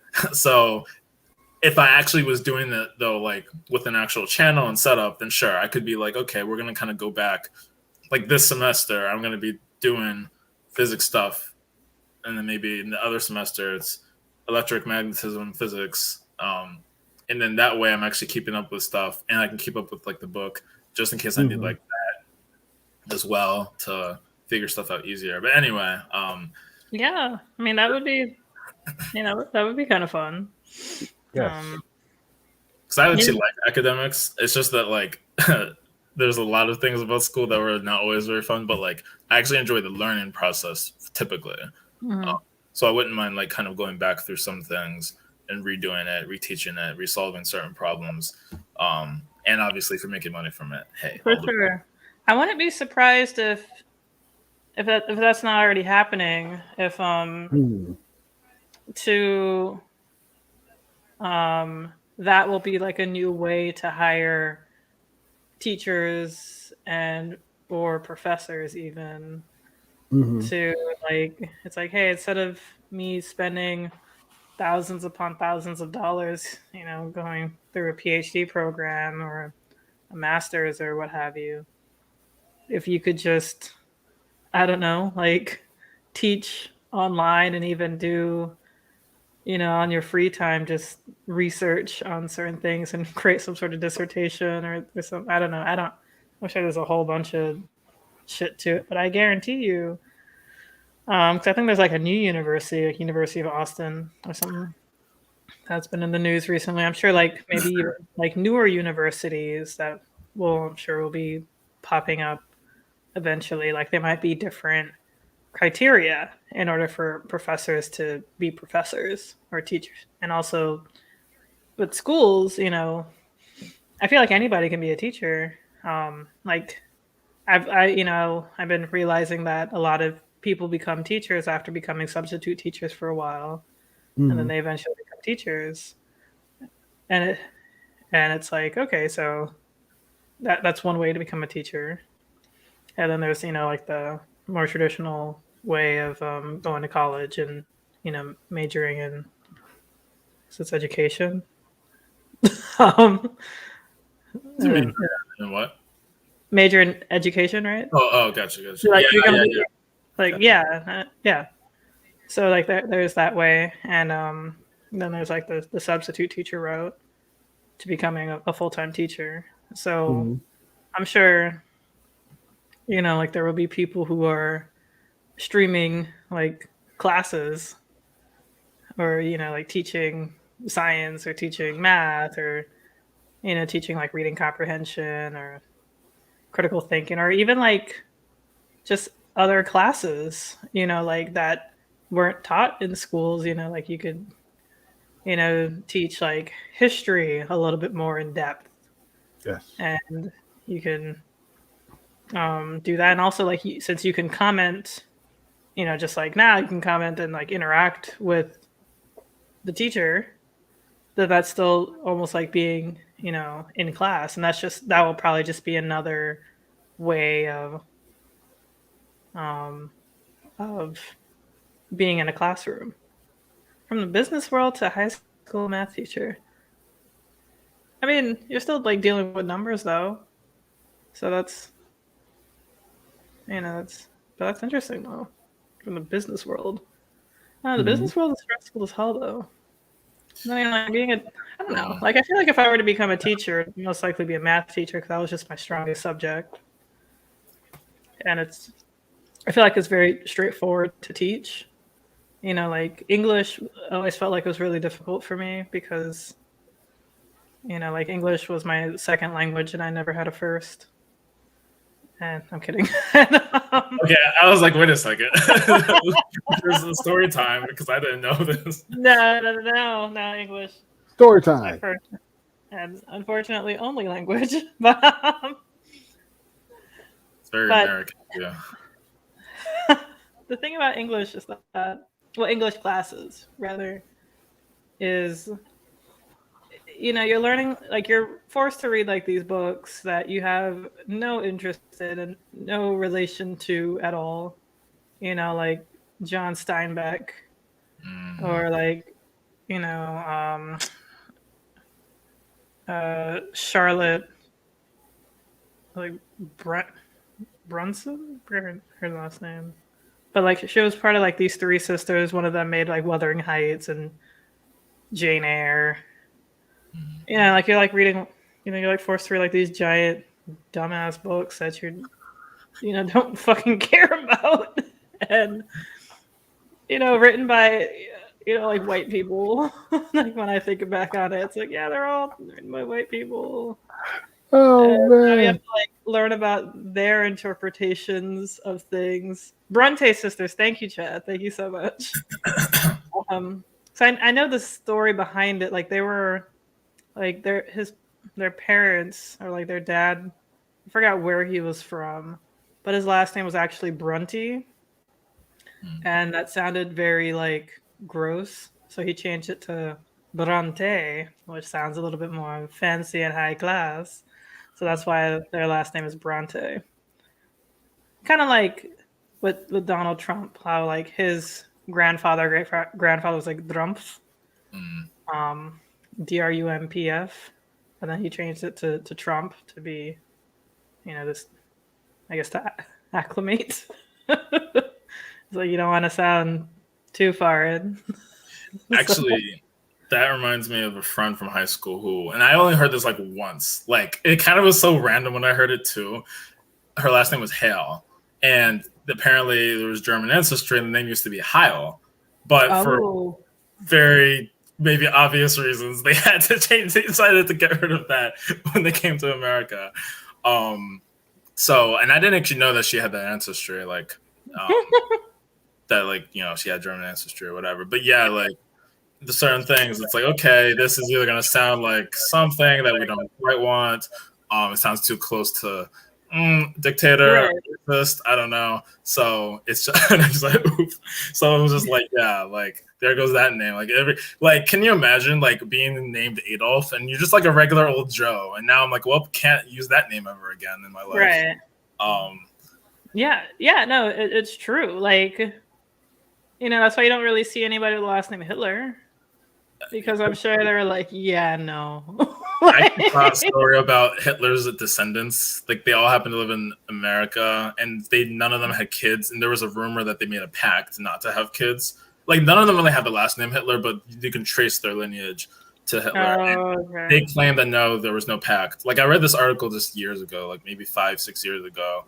But like I have to pull it up because I was like, this is a real thing that none of them happen to have any kids, but all of them claim they made no like death pact. Well, not a death pact, but like a killer ancestry pact. Yeah. But, I mean, I don't know. I mean, like, I guess it's like good on them. And even if they never made that pact, it's good on them to just all intrinsically know to just like end that lineage. Because I mean, it's sort of good to know that like none of them were just like, yeah, I'm gonna keep it.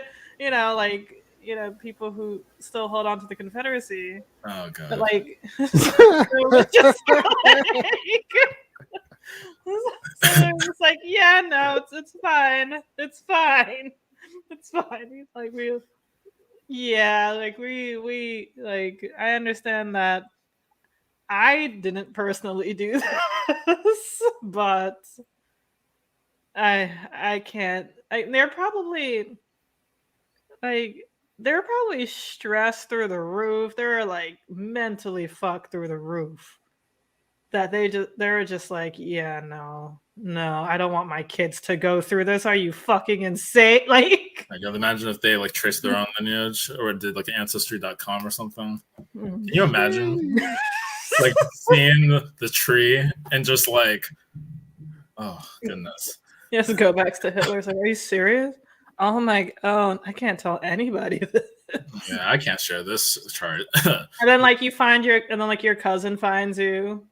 It's like, oh no, don't find me. And then like they try to out you.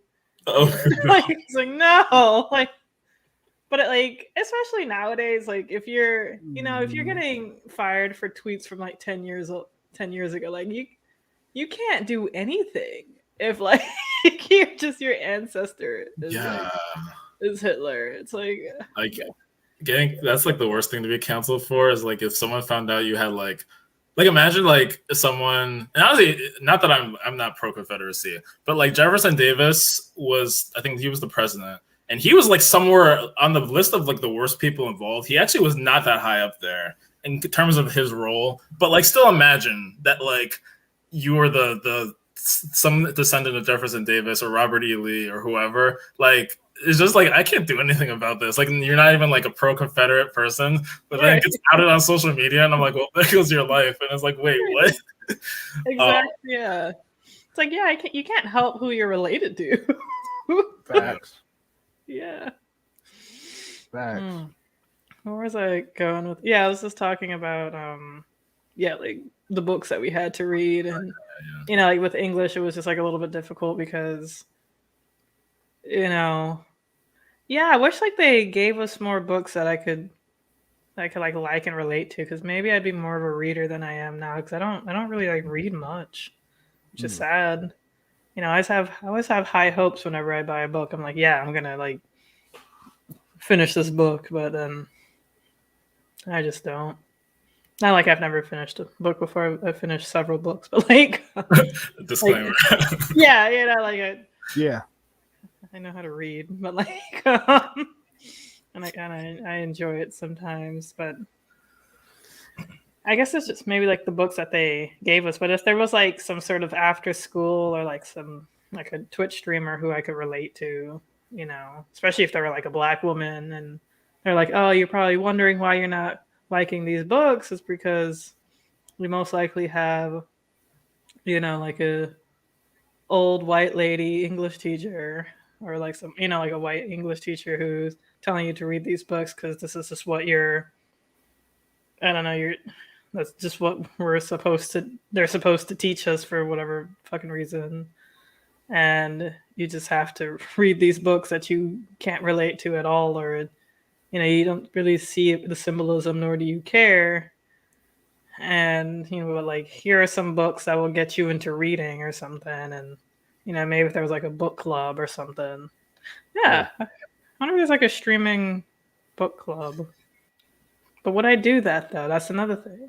I probably wouldn't, because, you know, I never had a book community growing up with interesting books. You know, I do remember like random, and I'm trying to remember like the diversity of it really. Like it could have been all over the place, to be honest, but like typically a lot of women, but there were guys too. Like I remember these book clubs over the summer where you would get certain books and you're supposed to read them within some weeks, because it's only a summer thing, so you only have so many weeks to read each book. And boy, oh boy, was I not really fully reading those books. But but like I actually like so I actually read a lot when I was younger. Like I actually used to be something I enjoyed. Like I enjoyed reading fiction particularly. So like Artemis. Actually, my brother liked Artemis Fowl, but then I got into Artemis Fowl, Boy Genius from like Dublin, Ireland, and like that mythical creatures, magical creatures. That was a great series. Series of unfortunate events. Pendragon is how I called it, but Bobby Pendragon, traveler between different worlds from I think like Stony Brook, which I had no idea where that was. Now at the time, I actually know on the map, like, oh, it's Long Island. But like that was a really interesting one. There's like random series that Alex Rider was a personal favorite. 14-year-old, basically British spy recruited by MI6 because his uncle was a spy for MI6. And you find out more about his dad and some of his other family. But like that was a really good book. I liked actually that one I did for school projects. I just happened to see the name called Stormbreaker, had a little lightning bolt.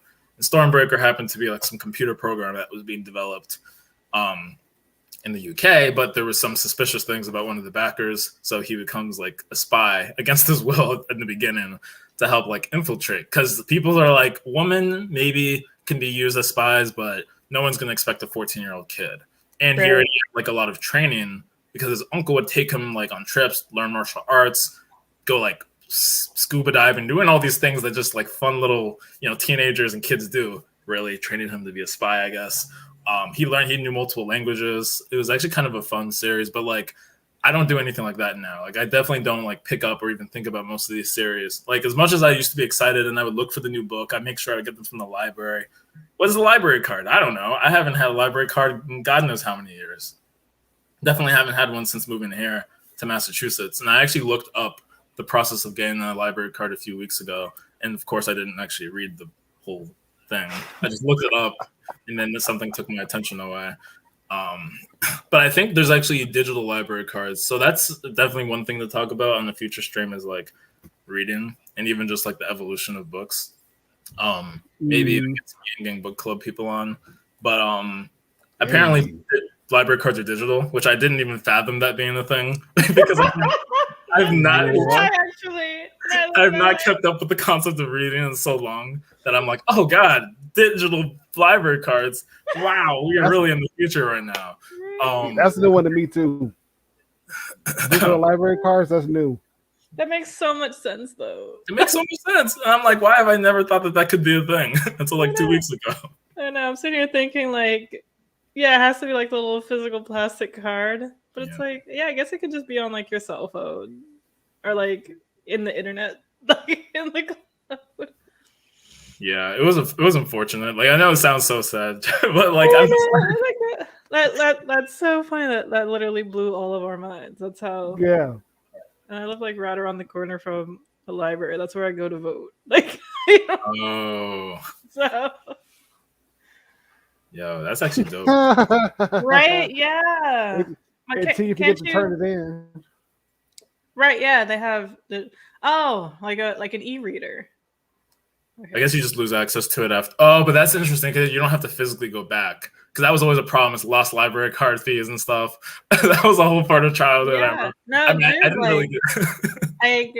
I don't even know if my county still even like keeps up with it, but like I had like probably like $400 worth of overdue library. Oh gosh. I don't. That's one of the reasons why I haven't quite gone back to. Any new letters? Oh, man. That's hilarious. Not that I know of Mish.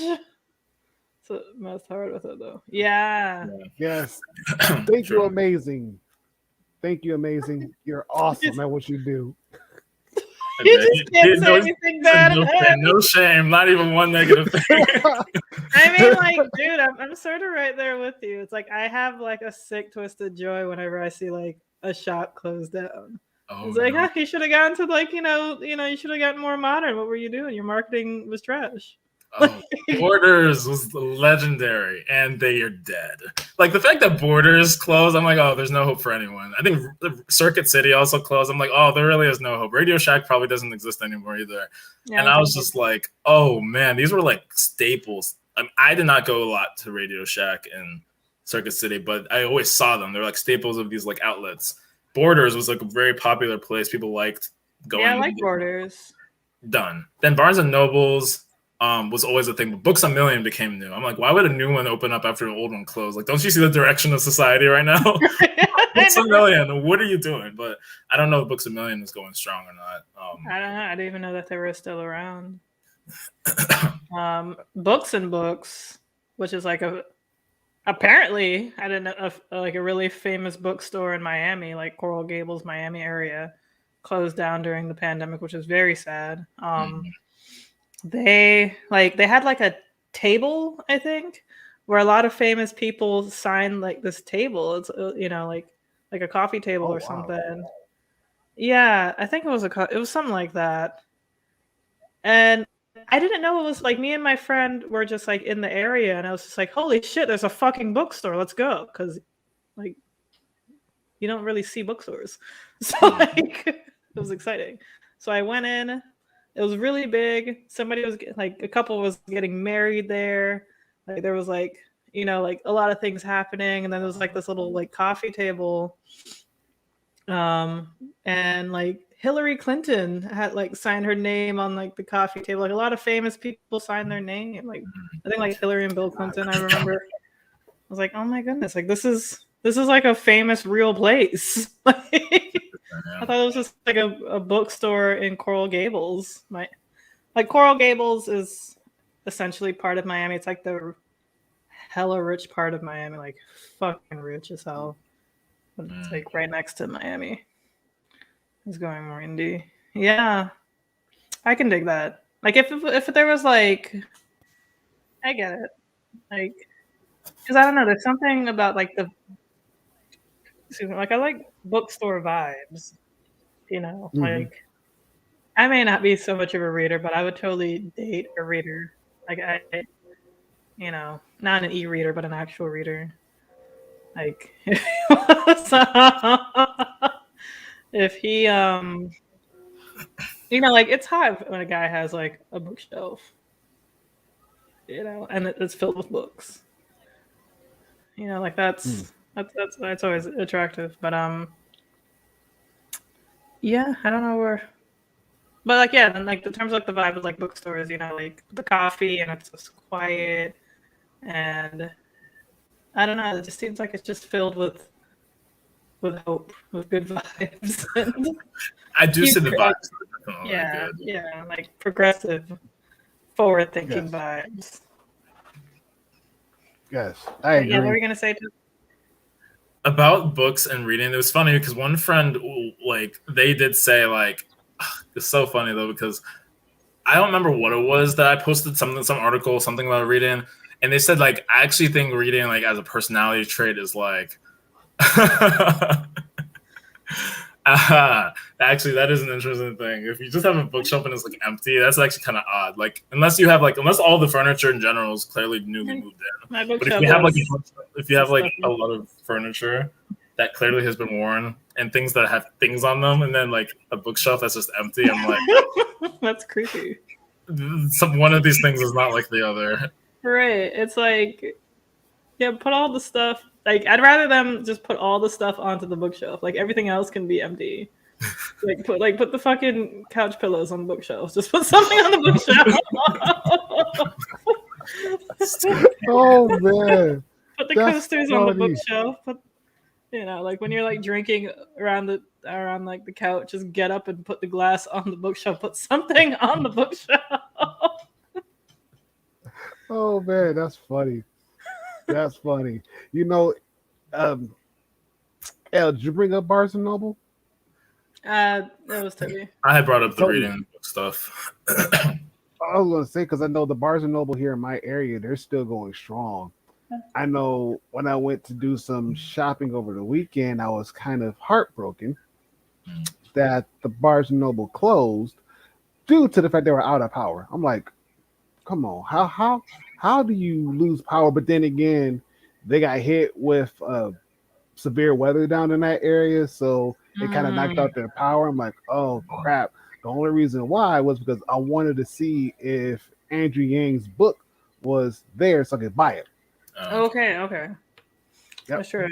I do. And so I'm hoping to go this weekend, but probably go to a different location and see if they have it, so I can not only just get it and just put it somewhere.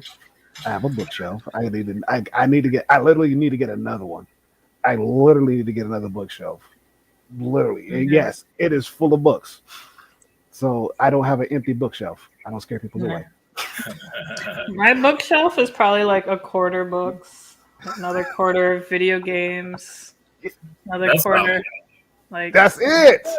That's valid. That's actually what my bookshelf at home and like my parents. Well, no, that one's vastly books that like no my one can. parents randomly put on there. But Yeah, It's like a bunch of like random stuff. Oh, it's good. video Yeah. games, Yes. things.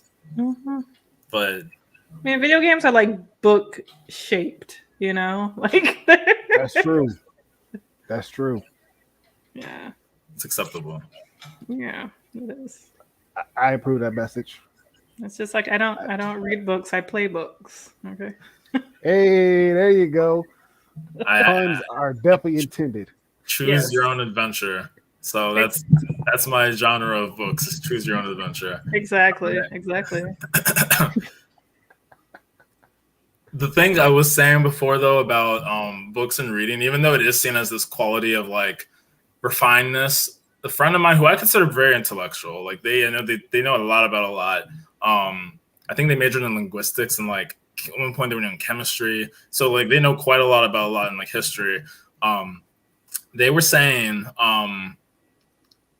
that they don't actually consider that like much of a virtue that you read. Like they think it's overrated, like not reading in itself, but the way that it's presented as like a personality trait. Like, okay, good job, you read words and letters. Like Lisa, I think as long as you're learning information, there's many mediums, documentaries, there's a whole lot of things that you could be doing to do deep dives and learn more history and other topics. But just like, oh, I read, like that in itself is not going to be like, oh, congrats, you won a gold star that you do this activity that I also like you could have done in other methods. But I mean, I know that they do like, I know for a fact they read books, but like just the way that they like said that they hear how it's glamorized, I thought it was kind of funny.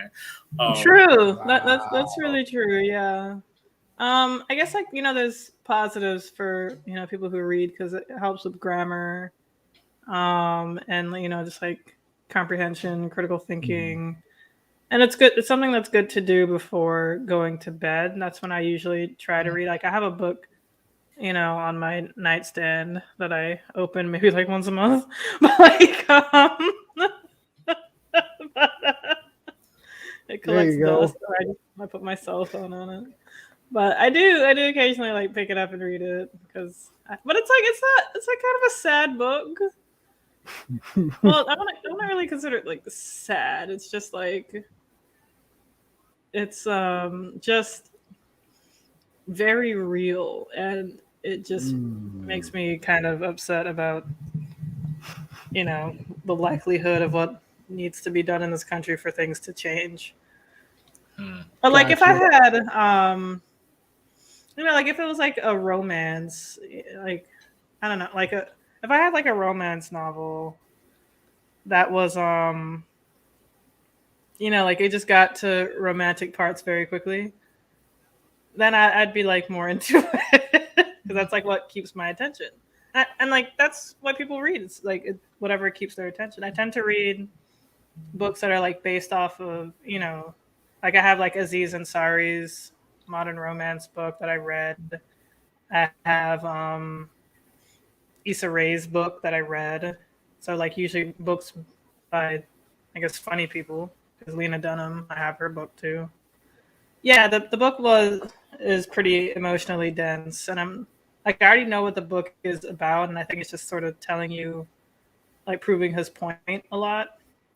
What's his name? Charles M. Blow.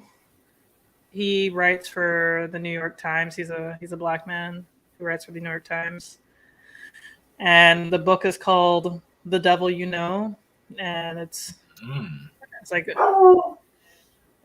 Devil You Know, like the Black People's Manifesto or something like that. And it's about how he is trying to convince people that the only way for change to actually happen for the Black community is if Black people actually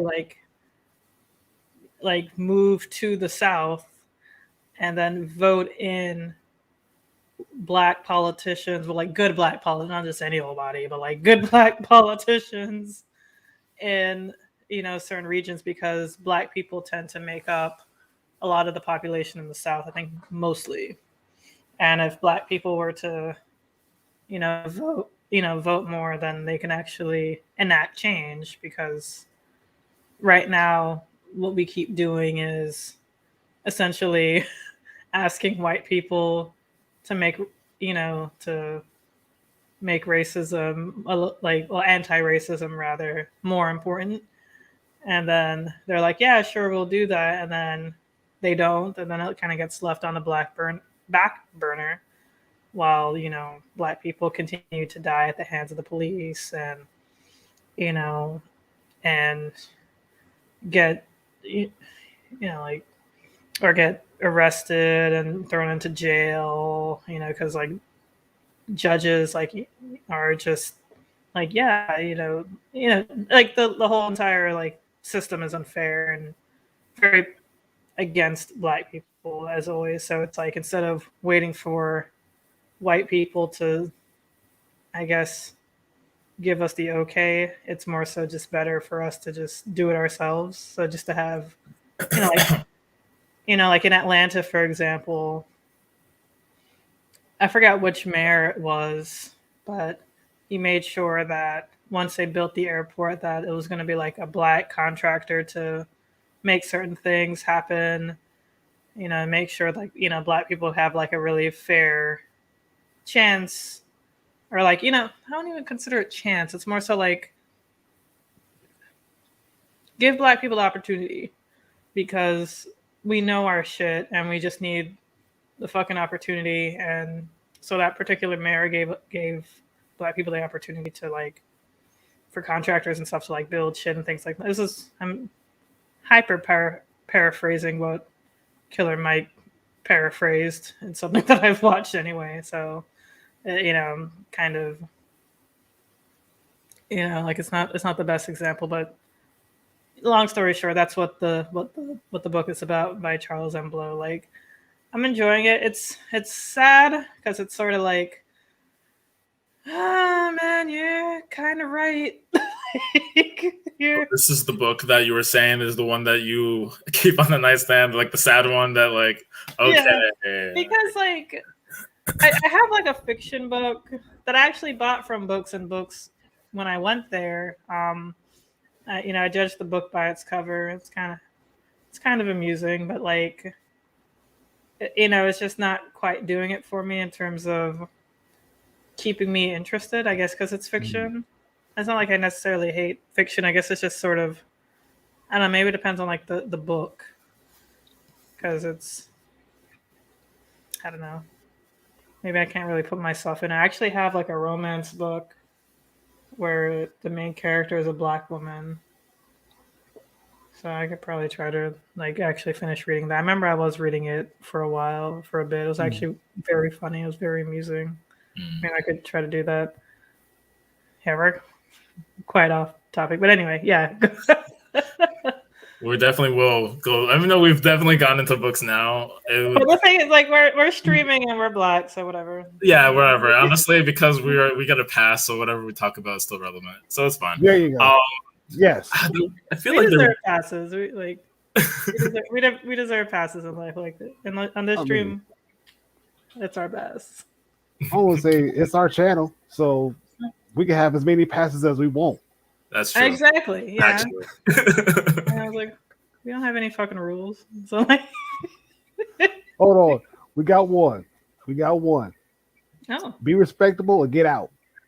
exactly. It's actually funny when you said we had no rules. I had a flashback to like early on, not like the very beginning for whatever reason. Because the very beginning there was like a ton of people, like 1K sometimes plus viewers on the stream, at least easily like 600. And I remember there was a point though, some months in, where like people were wilding in the comments, like specific people really were just like wilding out. If you're talking, that's true. That is true, and that's how it is when you get passionate or just in general interested in a topic. Even if it's off topic, you're gonna have more, like people are gonna be more captivated because we are showing an interest. I agree. Yeah, that's even the case with when you're doing like improv. If you ever seen like Whose Line Is It Anyway, or if you've just gone to like your friends' improv shows, if you have, I'm sorry. But if you have any friends, it's a joke because like, you know, people always say like, yeah, I'll go to your improv show, then you don't. But honestly, improv shows are actually a whole lot of fun, and I'm not just saying that because I've been in them. But like, so a lot of times, you know, they will say, hey, you know, they'll ask the audience like, all right, pick a word, and they'll be like pineapple. And they're like, oh, pick a location, pet store. It's like, all right, you two, you guys are, you know, at the pet store, go. And then you have to like utilize the pineapple in the scene. But what ends up happening, and I've seen this on Whose Line quite a few times, where they would just like have a pineapple. It's like, hey, what are you doing with this pineapple? It's like, I don't know. They'll just throw away the pineapple and then just continue on with the scene. And, you know, though, like nobody cares. Maybe the person who shouted out pineapple probably cares. Like, oh, I wanted you to use the pineapple a little bit. But nobody else cares because they're just like, they're more enthralled with the scene and what people are actually talking about and what's actually going to go on. So, yeah, sorry. Just a little tidbit. No, you're good. You're good. I think that was a great analogy because I love watching Whose Line Is It anyways, especially the older segments. Is like where it's not as restricted. It's more so freer, and they could actually get away with a lot of crap and still be fun. It's like, yes, please do it. And it takes a certain person to be able to think that quickly on their feet with no script, no nothing, and still make the scene funny. That's like, yes, love it, love it, love it, love it. And if you guys haven't watched that, please watch it because Oh yeah. it'll have your stomach hurting, and you will probably have a 6-pack by the end of the night because it's that funny. Yes, I will said it. say guilty though. I actually have not watched. I remember seeing commercials for it all the time, like back in the 2010s, early 2010s, or maybe even I forgot the years, but like I used to see Before commercials. that. All I was gonna say like when I say 2010s, I mean literally like 2010, 11. Maybe I saw commercial. Maybe I'm sure it's older than that, but I remember seeing between like 2008 and 12 commercials for Whose Line Is It Anyway? But I just didn't really watch the channel or whatever, and I didn't even know what it was even about. I just knew that guy. Whose name I should know. I don't know if it was Wayne Brady. Oh, is it Wayne Brady or Drew Carey? The black guy, Wayne Brady. Oh, I just remember there was a guy like one of the main guys on it who I want to say was kind of bald. I don't know if it was Conan O'Brien, but it was some balding guy. No, it was Colin Mockery. But he's not like famous. He was the kind of bald guy. And then there was like the host who was Drew Carey, yep. Drew Carey, yeah. This yes, one the right old here. school ones with Wayne Brady will have you on. Yeah, Wayne Brady, man, like he is a force to be reckoned with. Like he does singing improv, so he's just making up songs that rhyme, and he can sing, and he's doing it off the top of his head. And then, yeah, everybody, like, it was just such a hilarious show. Like, it's funny how I don't think I've ever watched, and I don't think I ever like talked about the show with anybody at school, but yet everybody watched the show. Like, you could always bring up Whose Line Is It Anyway, and everybody has seen the show.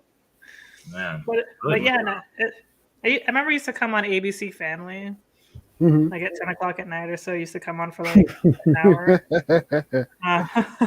like back to back or so. But yeah, it was such, like, yeah, like I'd highly recommend it. Like, I wish Netflix had it or something, because I would just leave it on. Agreed. Yeah, because it could even be like a little background show too. But it's absolutely hilarious. Yes, agreed. Definitely watch. Definitely watch. Alrighty, ladies and gentlemen, it is time to bring this channel on home because we still got a life. We still got to be up and at 'em first thing in the morning. You came right in at the end. Yeah. Yeah. Whose Line Is It Anyway? Yes. Whose line is it anyways? Yes. Just watch it, and I'm telling you, it'll have your gut hurting for real. So thank you guys for tuning in with us, and for those who are coming in, thank you guys for coming in and whatnot. Hugs, yes. And so for our Twitch community, I'm gonna start doing something that I've been trying to do for a while now, is basically introduce you guys to some certain other channels. And so with our Twitch community, if you're on Twitch, stay put, because what we're going to do is we're going to raid somebody's stream. And that way you can get a chance to see this person, interact with this person, and be able to, have fun, see other channels. And so I'm going to pull up who we are going to raid, and I know somebody. Okay. And I also have a Twitch link, which hopefully I can get this thing to share in a reasonable amount of time. I'll just probably, at this point, because it's a short link, I'm literally gonna just type it in, because getting stuff from my phone to my to my computer is not as easy as it is. But this is an R&B stream. I've talked about R&B only a few times, where they like concert tour across the country. Obviously, COVID happened, so they had to get creative. So sometimes they would do like live streams on Twitch, where they would basically play certain R&B playlists and like just kind of show new music that came out and stuff. So I feel like that's cool because a lot of those creators are younger, often black women creators, and they're very savvy with Twitch and how to like use it to showcase R&B, which is a genre that already sort of doesn't have one key player or players. So I'm gonna hope that this link actually, yep, perfect, it worked. So I just wanted to share that really quickly, and I put it in the private chat. So if you wanted to blast that, that's like a really cool. I have a lot of respect for the group, and the fact that they're like starting to like be bigger on Twitch and stream is pretty cool. They've done YouTube streams as well, I think. Okay. Sounds like a plan. Give me a second. Actually, let's do it this way. Happy Friday, everybody. I'm the good folks. Let's see. We're going to copy. Here's the link that Toby is talking about. You guys give them a shout out. Give them a look-sees.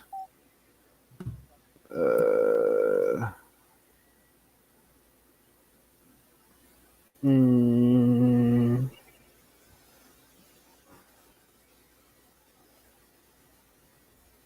see. Is she online?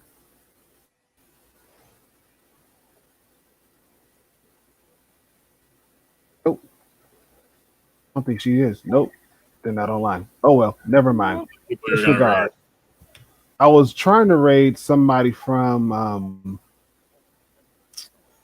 one of my community members, but that's okay. That is a-okay. We will get it squared away sooner or later. We'll get it squared away sooner or later. Actually, yeah, we'll get away sooner or later. But at the same token, I am going to end it there. But again, thank you guys for tuning in. Will there be a Thanksgiving special? I don't know, you guys. You think we should have a Thanksgiving special On the 30th? No, not the 30th. Next Tuesday. What am I talking about? Oh crap, we're already over halfway through the month. What in the world? Yes. I know. Reminder, November has 30 days, not 31. Exactly. So the 23rd. Yeah, I had assumed that would be the case. Unless people feeling like you just want to skip over Thanksgiving. You don't want to be thankful. That's fine too. No, I mean, like, we can be, like, you don't need Thanksgiving to be thankful, though. No, I know. I'm just literally just being facetious. Yeah, I mean, sure. I was sort of assuming we'd have a Thanksgiving episode like next Tuesday, or maybe the two. Yeah, Yeah, I like I mean, that because it's the anticipation of it. Like, you can do something after the fact, but it's like exciting to like. It's exciting to talk about what's about to happen. I feel like. yeah. I mean, it'll probably force me to, actually cook something There you go. instead of just cooking something easy. That's funny. Like me paying y'all. Just curious. No, I appreciate it. Yeah. Feedback is good. Everybody getting in here. I mean, Lord knows I'm not cooking anything up until I haven't really even had to cook for Thanksgiving, which is maybe like a shameful thing, whatever. But like, I think also the privilege of being the youngest, which is like other people, so it's like other people have already sort of taken care of, and I'm never usually in town. I am going to be in town though. I'm actually going to Maryland this weekend, so I'm going to be home for like maybe 2 weeks around Thanksgiving time. So I will be. I think we did that last year, didn't we? We did talk a bit about. Yeah, we talked about this last year. Yeah, I like it. We could do it again. There's an infinite amount of food. I'm all for it. Yeah. Yeah. I don't know. Washing dishes count. I think so. Yeah, because there's a lot of dishes. Depending on depending on like, how many people are gonna be at your home, but still, people come up for seconds and thirds. Right. All right. So I found somebody for us to raid. This is one of the black streamers that I do follow on my other page. Her name is Yellowbone Queen. She is out of the West Coast, and she streams Call of Duty. That's pretty much all she plays is Call of Duty. So if you're a Call of Duty fan, drop her a like, let her know that the Melanated Council sent you guys your way, and I'll let her know that it was me. So you guys give her a like. So for those that are watching on Twitch, stay put. You're gonna go and raid her channel, show her some love, and just show her some show her some love. And again, show her some love, show her some views. And so we're rating her right now.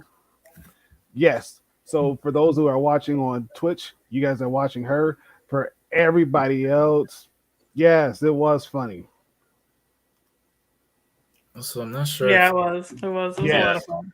Yeah, I remember I had some very passionate comments to make, which I will hold until next week. But I had some very passionate comments to make. I don't even want to like hint too much at it, but I've seen too many disrespectful memes about certain items, and if you enjoy eating these items, then there should not be anything wrong with it. And that's all I'm going to say for now. So I guess that means that tune in next week for another live stream. So without further ado, we are the Melanated Council. We are out of here. We will catch you guys next week.